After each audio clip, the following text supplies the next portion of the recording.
মূল্যস্ফীতির লাগাম টেনে জীবনে ফিরবে স্বস্তি, তৈরি হবে কাজের সুযোগ, বন্ধ হবে লুটপাট, জনগণের করের টাকা ব্যয় হবে তাদেরই কল্যাণে।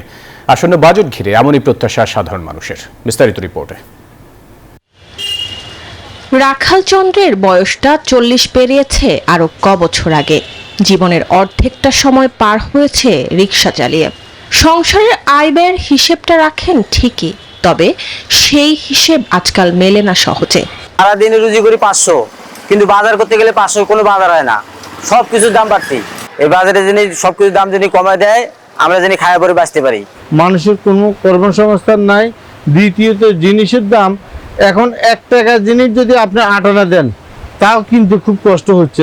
গত বছরে মূল্যস্ফীতির চাপে পিষ্ট হয়েছে দেশের বেশিরভাগ মানুষ, তবে কর্মহীন মানুষের কষ্টটা সবচেয়ে বেশি।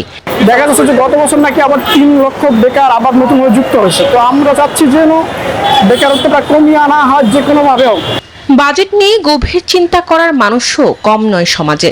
চট্টগ্রাম বিশ্ববিদ্যালয়ের শিক্ষার্থী ফেরদৌস শাফি মনে করেন, বাজেট হতে হবে বাস্তবমুখী, বাস্তবায়নটাও জরুরি।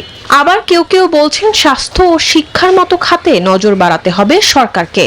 হাই ইনফ্লেশনের কারণে আপনার একটা সময় বাংলাদেশে নিম্নবিত্ত, মধ্যবিত্ত, উচ্চবিত্ত ছিল, কিন্তু এই ইনফ্লেশনের কারণে আর দুর্নীতির কারণে যারা গরিব তারা গরিবই হচ্ছে, যারা বড়লোক তারা বড়লোকই হচ্ছে।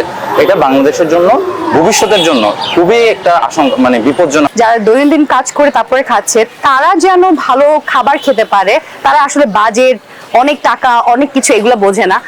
বাজেট নিয়ে মানুষের ভাবনা ও প্রত্যাশা হয়তো ভিন্ন, তবে প্রত্যেকের চাওয়া তাদের জীবনকে কিছুটা হলেও সহজ করবে আসছে বাজেট।